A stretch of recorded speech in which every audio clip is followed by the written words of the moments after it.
বন্ধুরা, আমি আপনাদের দেখাবো যে 547-এর হর্ন সার্কিট করে দেখাবো। এটা হচ্ছে BC 547 ডুয়েল ট্রানজিস্টর ব্যবহার করা হয়েছে। এটি হর্নের জন্য। দেখতে পাচ্ছ এই বোর্ডটা। সাউন্ড রিভিউ করে দেখাবো কীরকম সাউন্ড হয়, রিভিউ করে আমি দেখাবো। এই বোর্ডটার ডিজাইন দেখে নাও। এই যে ট্রানজিস্টরের এই যে প্রথমে যে রেজিস্ট্যান্সটা আছে, এই রেজিস্ট্যান্সটা হচ্ছে 33K। এটা 33K রেজিস্ট্যান্স আছে। আর এটা যেটা আছে এটা হচ্ছে আমাদের 5.6K। এটা 5.6K আছে। এটা ক্যাপাসিটর দিয়ে ইনপুট হয়েছে 63 ভোল্ট 4.7 মাইক্রোফ্যারাড। এই যে পিএফটা দেওয়া আছে, এই পিএফটার ভ্যালু হচ্ছে 683 নম্বরের পিএফ হলো। এই বেসের জন্য যে রেজিস্ট্যান্সটা ব্যবহার করেছে, এই রেজিস্ট্যান্সটা হলো 15K। এটাও 15K। এটা 15K রেজিস্ট্যান্স ব্যবহার করা হয়েছে।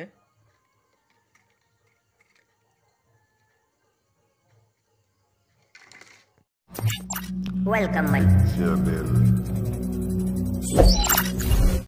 It's best on. Connection established. Family. It's subwoofer filter. 3055 board modify বানানো হচ্ছে।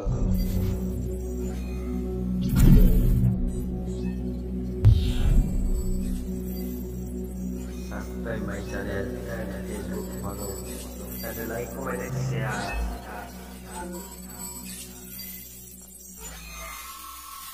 আর এই ব্যাসের জন্য যেই পিএফটা ব্যবহার করা হয়েছে, এটা যদি আমরা ব্যাস কমাতে চাই তাহলে এখানে পিএফ দিতে হবে। আর যদি ব্যাস আমরা যেইভাবে আছে এইভাবে থাকতে চাই তাহলে এই পিএফটা বার করে দিতে হবে।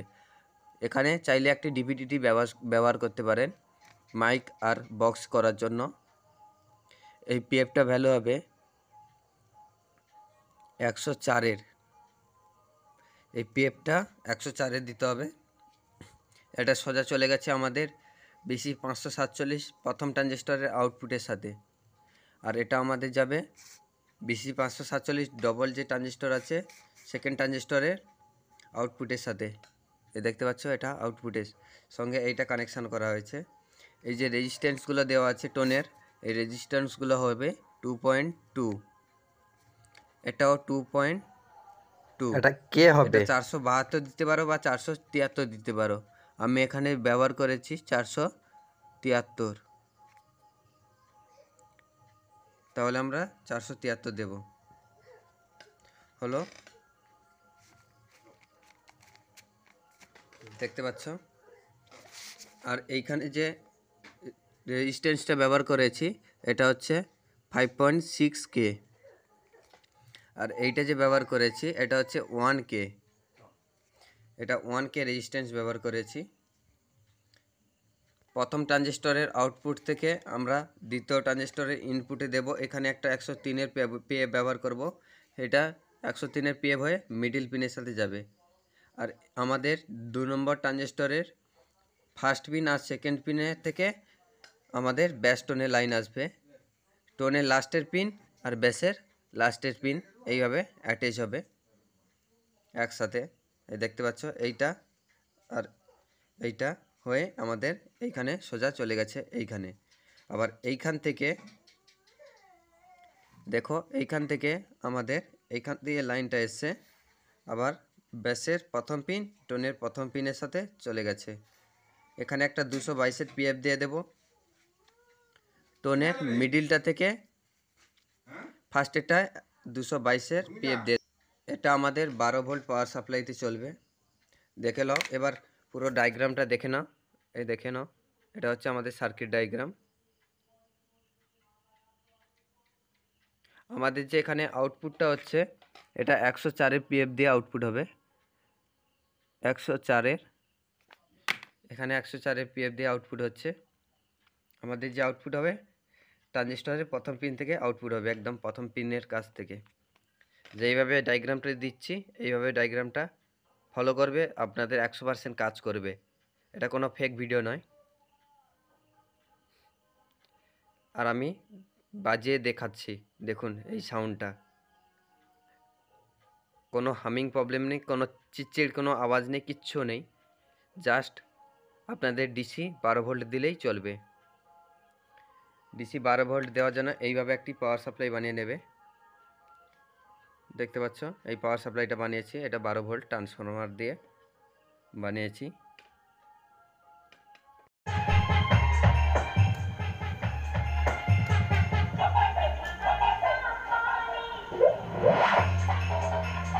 তোমরা অবশ্যই হেডফোন ইউজ করে শোনো, বুঝতে পারবে ভালো বেসটা।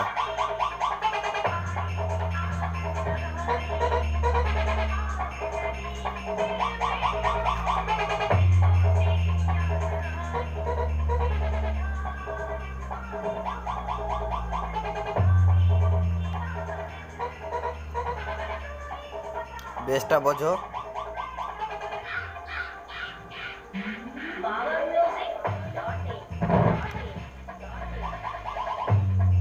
এই বেসটা আমি কমিয়ে দিচ্ছি, এবার বেসটা কমিয়ে দিয়েছি, বেসটা বোঝো। এবার টোনটা দিচ্ছি, এই টোনটাও ভালো খেলছে।